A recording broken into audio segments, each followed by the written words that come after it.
Welcome to the course number 10 on our website where we will explore the concept of the stochastic dynamic programming. A stochastic dynamic programming is like a decision-making technique that consider uncertainty and sequential nature of decision. It's like a fancy way to figuring out what action to take when the outcome are affected by random events. Instead of just making one decision, it considers a series of decisions over time. By considering the probability of the different events and their potential effect, stochastic dynamic programming helps to find the best strategy that gives the highest expected reward or the lowest cost in the long run. It's really useful in the field of the financial, operational research, and management limited resource where we will have to deal with the uncertain situation.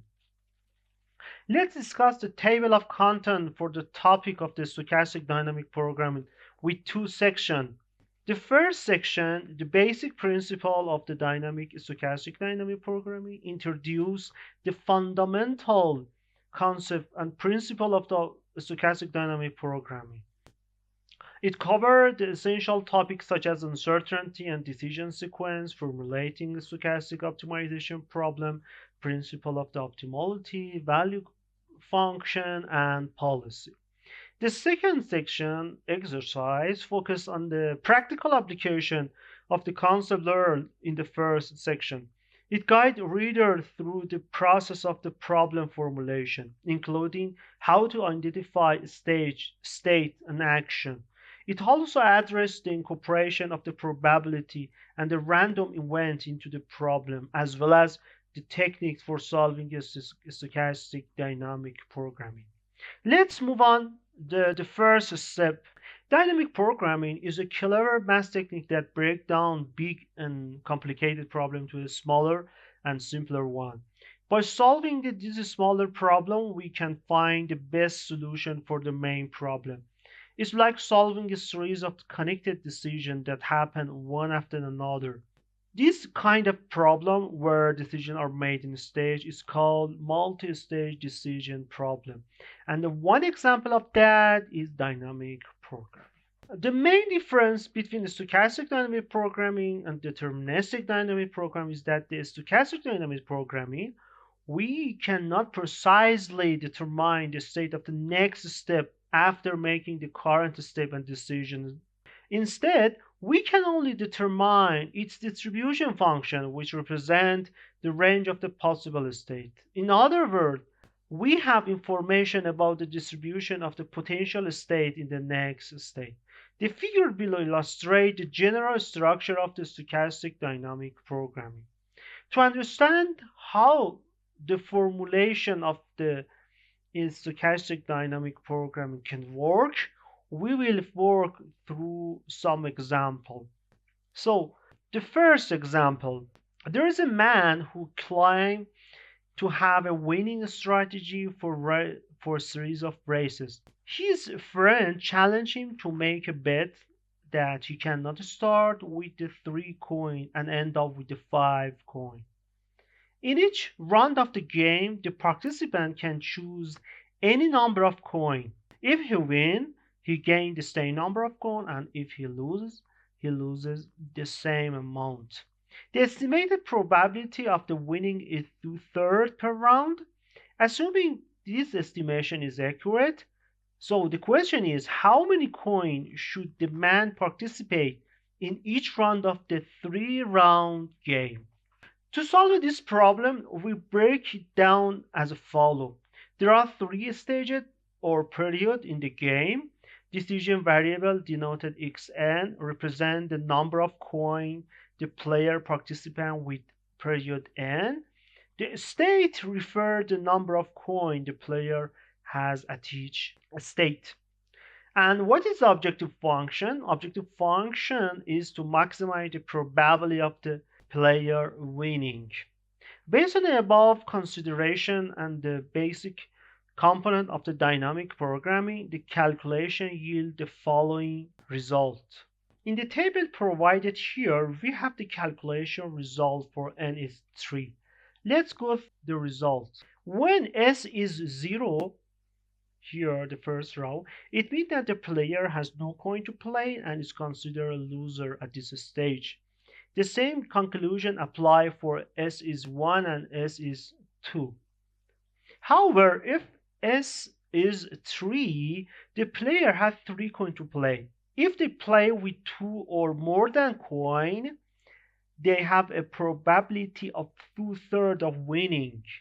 So here, since they end up with more than 5 coin, they win the bet. Now S is 4. The player only need to play with more than 1 coin. If they win with the probability of 2/3, they will have at least 5 coin. In this case, when S is greater than 5, having 5 or more coin means they don't need to play further and are guaranteed to win the game with the probability of 1. Let's analyze NS2 with the different scenarios for X2 and S. If X2 is 0 and S is 0, here, it means that the player has no coin left to play, resulting in a 0 probability of winning. Similarly, S is 1 and X2 is 0, the player does not play in stage 2 and enter stage 3 with the only 1 coin. So the probability of winning with the 5 coin is 0. So if you have one coin, the probability is 0. The same apply for S is 2 and X2 is 0. Let's go this item. If S is 3 and X2 is 0, the player can choose not to play in the stage 2. At the stage 3, by playing with more than 2 coin, they have a 2/3 probability of winning and ending up with at least 5 coin. So what happened for this case for nines? If S is 3 and X2 is 1, two cases can happen. Here I think I have no. Okay, this is for this case and this is for this case. F3 is S is 3 and X2 is 1. So we are going to calculate this component. So we have two cases happen. With the probability of 2/3 who win and we have 4 coin. If we have 4 coin for the next step, okay, we have the probability of 2/3. So you can see that F is 2/3. If he loses with the probability of 1/3, he has only 2 coin. If we have 2 coin, the probability is 0. So here we have 0 and F2 star is 2/3 times 2/3 the probability times the objective function plus 1/3 times 0. So we have 4/9. So what happened when we have S is 3 and X2 is 2 here? We have two cases. In first case, we win with the probability of 2/3. So we have 5 coin. If we have 5 coin, we are winner with the probability of 1 in the third stage. So if we lose with the probability of 1/3, we have only 1 coin and we are loser.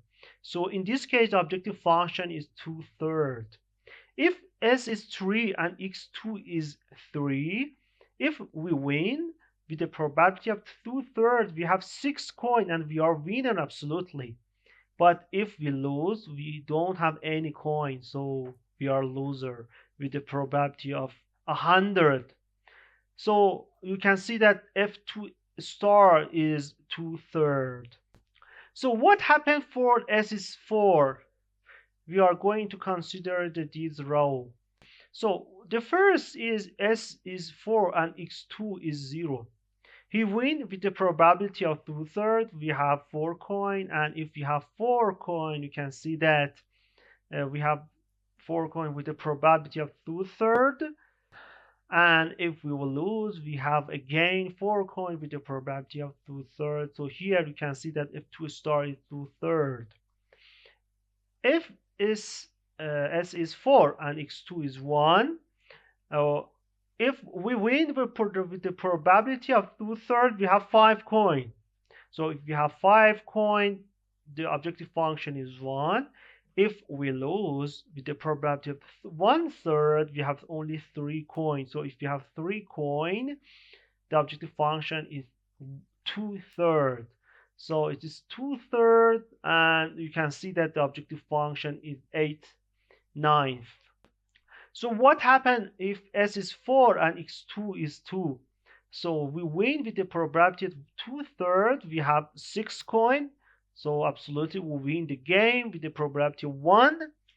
If we lose, we have only 2 coins. So we lose the game. So the objective function in this case is 2/3. So if it's 4 and X2 is 3, we win with the probability of 2/3.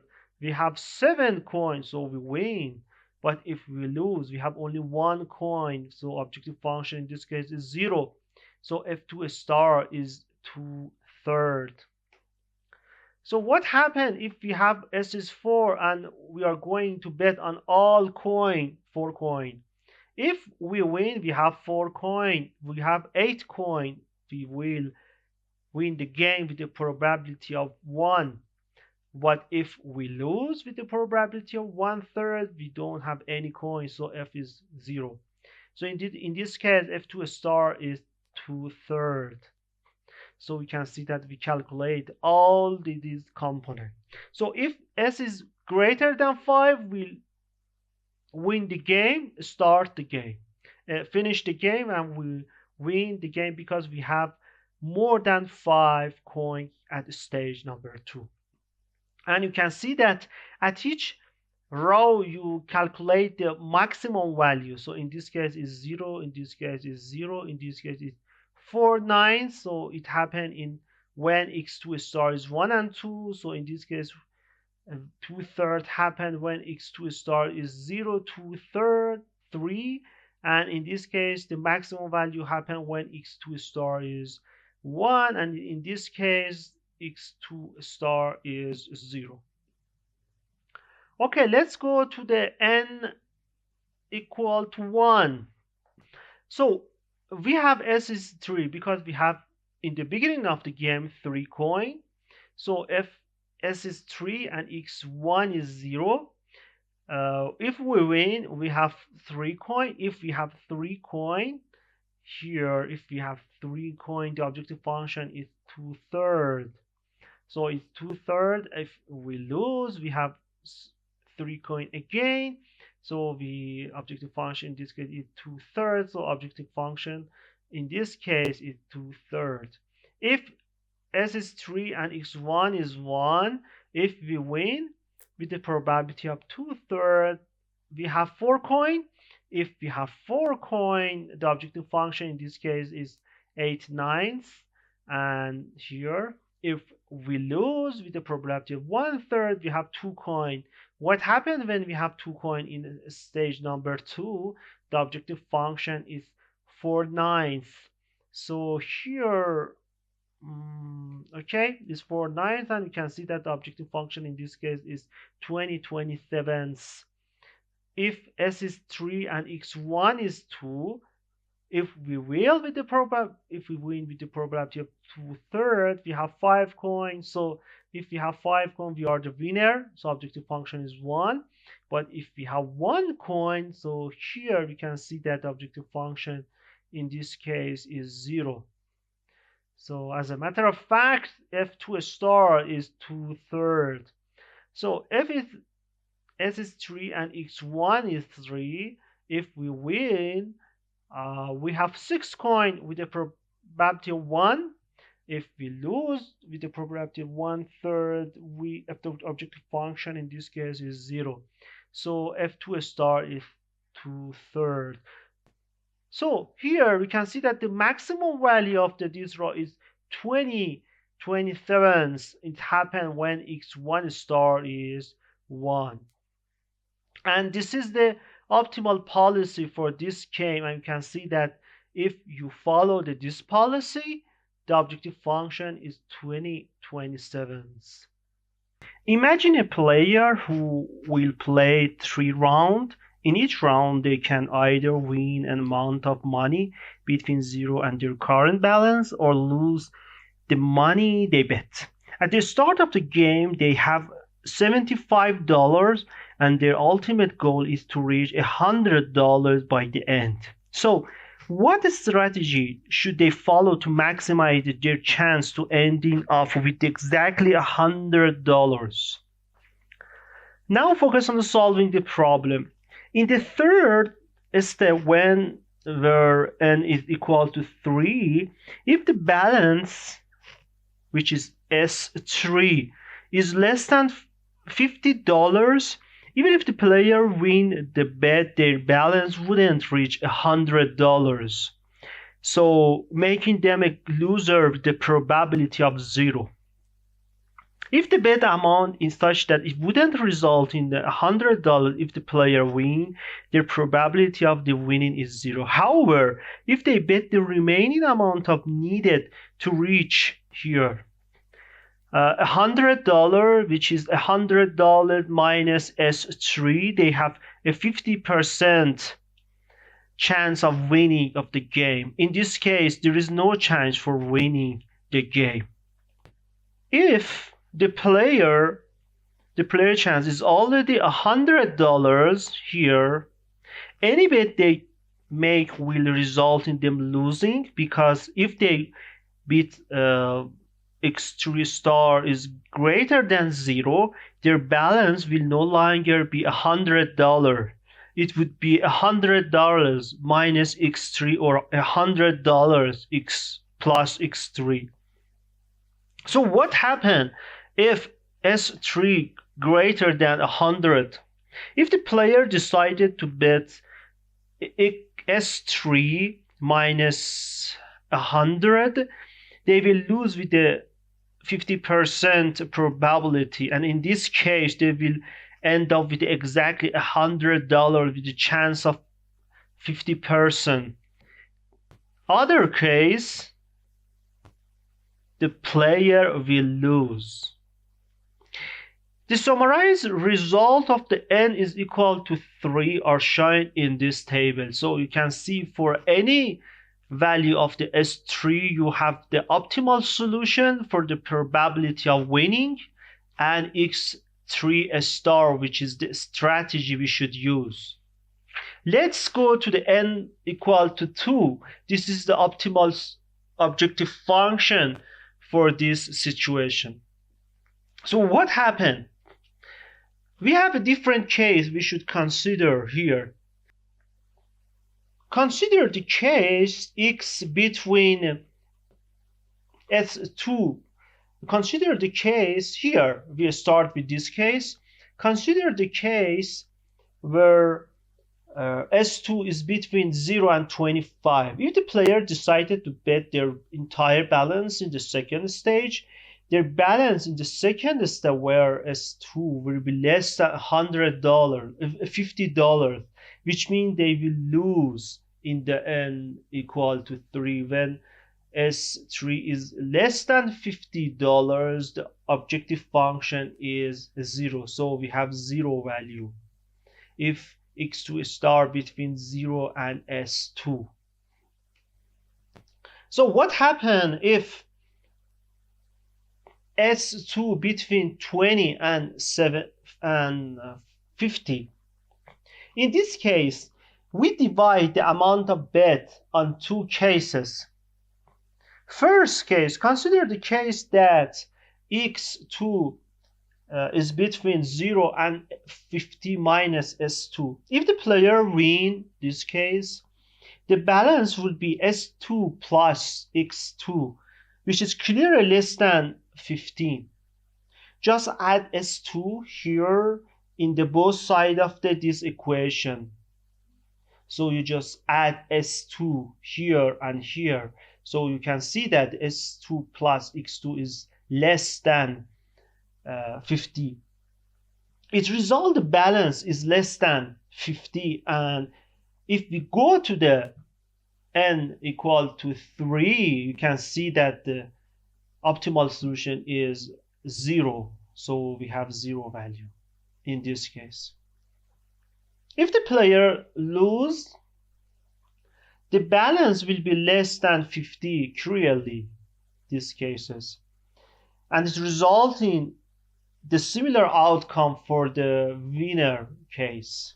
So when x2 between 0 and 50 minus s2, the resulting value is equal to 0 because both value is 0.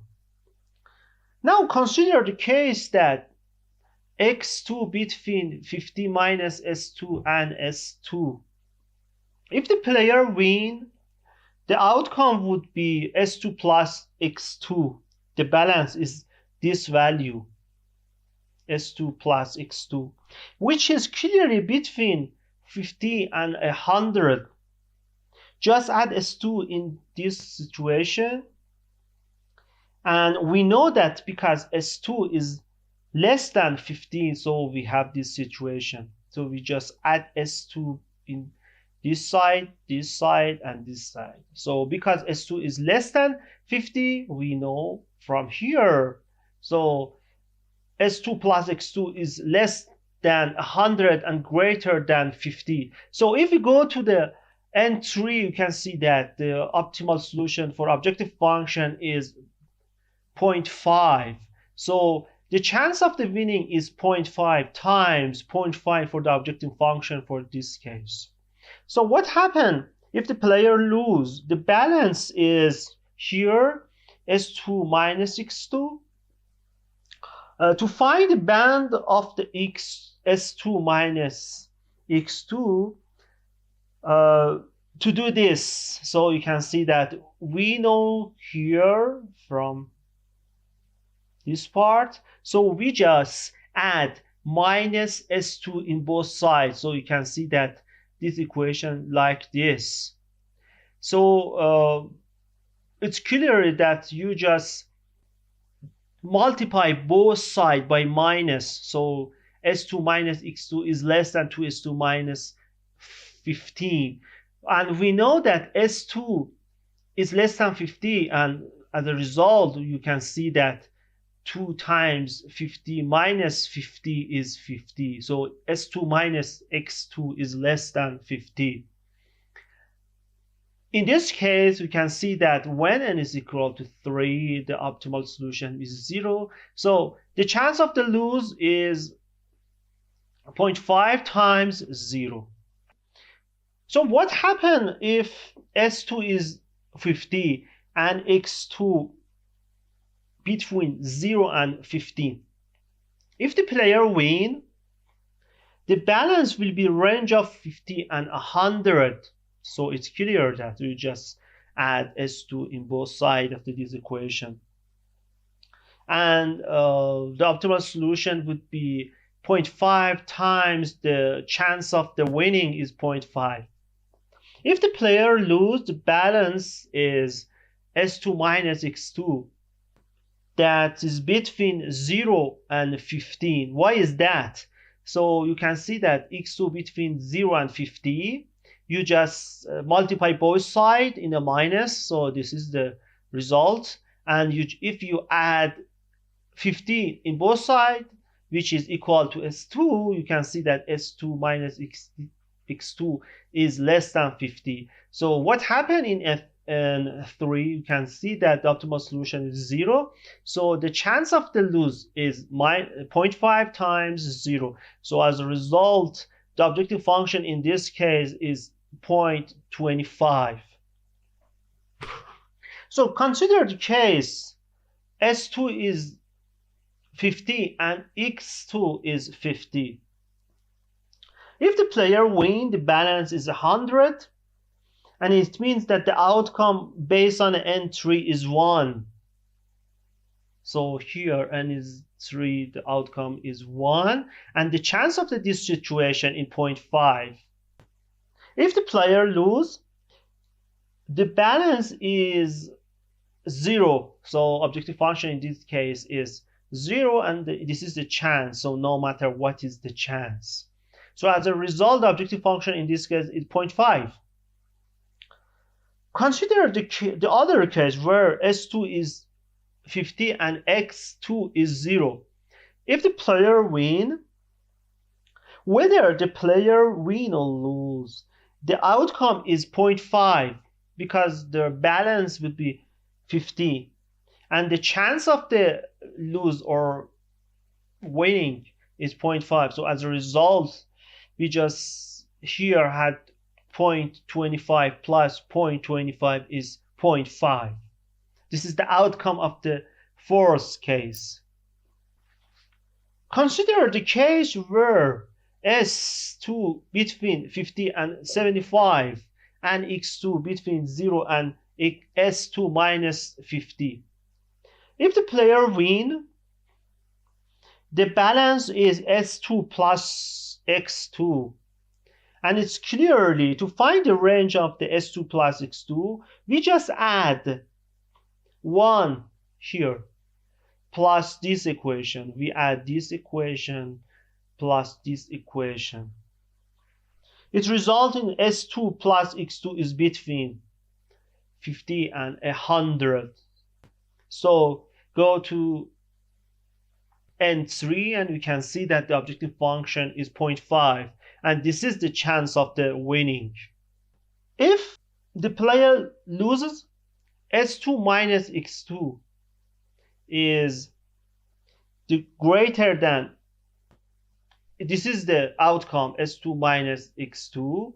So if we just here using this, we can see that X2 is less than S2 minus 50, and we do the sum operation here, we can see that S2 minus X2 is greater than 50. That's clear. So you just X2 go to the other side of the inequality and 50 to go to the other side of the in this equality. So as a result, S2 minus X2 is greater than 50, and this is the outcome and this is the chance. So as a result, the expected value of these cases is 0.5. So let's go to the other case. Consider the other case where S2 between 50 and 75 and X2 is S2 minus 15. So if the player wins, the balance is S2 plus X2. The range of the S2 plus S2 is found as here. So you can see that this is the inequality we know from this assumption. We just subtract 50 from all sides. So you can see that the S2 minus 50 is less than 20 and greater than 0. And we do from this equation that X2 between 0 and 25. So if we add by doing this equation plus this equation, we can see that S2 plus X2 is less than 100 and greater than 50. So as a result, we know from n equal to 3, the table we discussed earlier, the objective function is 0.5 times the chance. If the player loses, the balance is S2 minus X2, which is equal to 70, we know from this equation. And the objective function in this case is 0.5 times the chance. So as a result, the expected value of the objective function in case number 6 is 0.5. So let's go to the 7th case when S2 is between 50 and 70 and X2 between these two values. If the player wins, the bound of the S2 plus X2 is calculated as here. So we do some complete calculation. So S2 minus 50 is less than x2 and x2 is less than 100 minus s2. We just add s2 in both sides. So we can see that s2 minus 50 is less than x2 plus s2, and we have 100 by adding s to this equation. So by doing this equation, s2 between 50 and 75 and x2 between s2 minus 50 and 100 minus x2, we just add these two inequality. So we can see that s2 between x2 plus s2 is less than 175 minus x2. So if we know that also that s2 is greater than 50, so from this equation you can see that x2 plus s2 is greater than 15. So as a result, x2 plus s2 is greater than 15 and less than 100. So as a result, based on n3, the table of the n3, the outcome is 0.5 times the chance. If the player loses, s2 minus x2, which is the balance, is less than 15. So in this case, the objective function is 0, and this is the chance. So now no matter the value of these cases, so the expected value of this situation is 0.25. Consider the case number 8. S2 between 50 and 75, and x2 is equal to 100 minus s2. If the player wins, s2 plus x2 clearly is 100.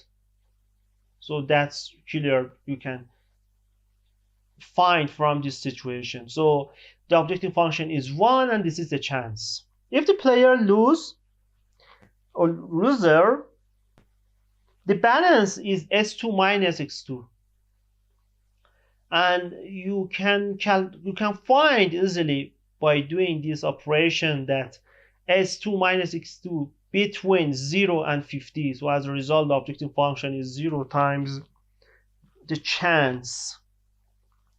Let's go to the case number 9. In the case number 9, the range of the s2 between 50 and 75 and x2 between these two values. If the player wins, the balance is s2 plus x2, and it's clearly that s2 plus x2 is greater than 100. Why is that?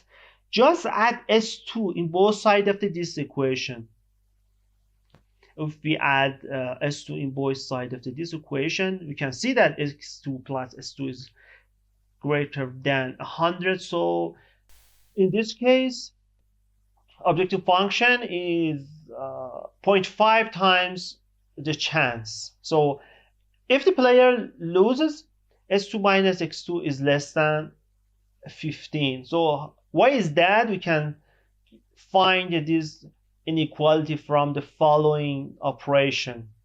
So as a result, the expected value of the objective function in case number 9 is 0.25. We do the same analysis for the rest of the case, and which are shown in this table with more detail. This is n equal to 2. So what happens when n is equal to 1? The calculation of the stage number 1 is as follows.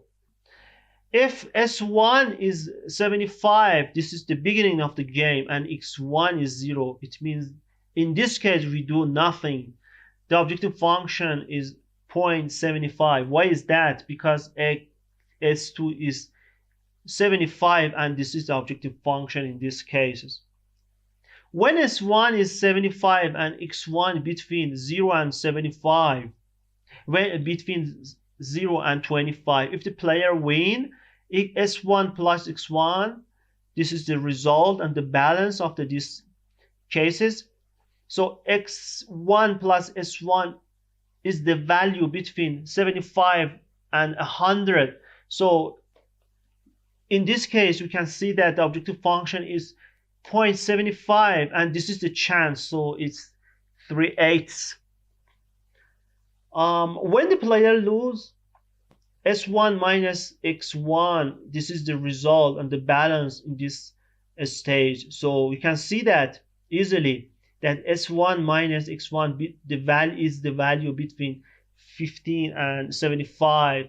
And this is what happened in this case. We can see that the objective function is 0.5, and 0.5 times 0.5, this is the chance, so it's 1/4. So an expected value in this case is 5/8. What happened when S1 is 75 and X1 is 25? So if the player wins, S1 plus X1 is 100. And you can see that the objective function in this case is 1, and 1 times the chance of these cases. If the player loses, S1 minus X1 is 15. And in this case, we can see that the objective function is 0.5, and this is the chance. So as a result, the expected value is 0.75. So what happened when S1 is 75 and X1 is the value between 25 and 50? If the player wins, S1 plus X1 is the value between 100 and 125. So what happened? So we can see that it is this case. This is the last case with the objective function of 0.75 times the chance. What happened when the player loses? S1 minus X1 is the balance, and this value S1 minus X1 is the value between 25 and 15. So these cases, and the objective function in this case is 0.25 times 0.5. This is the chance. And the last case, when S1 is 75 and X1 is the value between 15 and 75. If the player wins, S1 plus X1 is the value greater than 120. So in this case, objective function is 0.75 times 0.5. So what happens when the player loses? X1 minus X1 is the value between 0 and 25. And in this case, we can see that objective function is 0. And the expected value of objective function in this case is 3/8.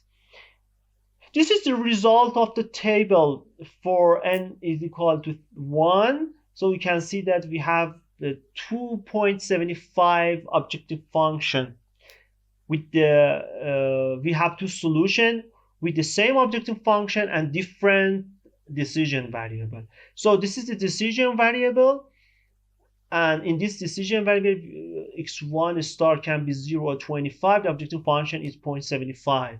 So this is the optimal strategy in this game. If x1 star is 0, so we do nothing in the first stage. If the player wins, we do here, and if the player loses, we do here in the third stage. So here, if x1 star is 24, if the player loses, in the second stage, we bet on 15, and if the player loses, we do nothing in both cases. And if the player wins in a second stage, we do nothing. And whatever happened, we do nothing in third stage. This is very important solution and exercise. Hope you understand very well. So thank you so much for watching us. If you are looking for additional practice to enhance your skill and reinforce what you have learned, I have something great for you. I invite you to visit my website, where we will cover a wide range of the exercise. These exercises are designed to be both educational and perfect for practice, providing you with the opportunity to further develop your knowledge in the stochastic dynamic programming.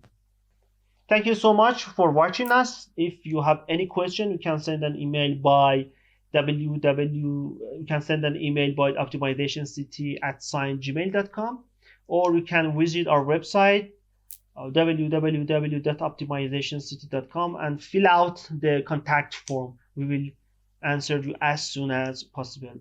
Thank you so much and goodbye for now.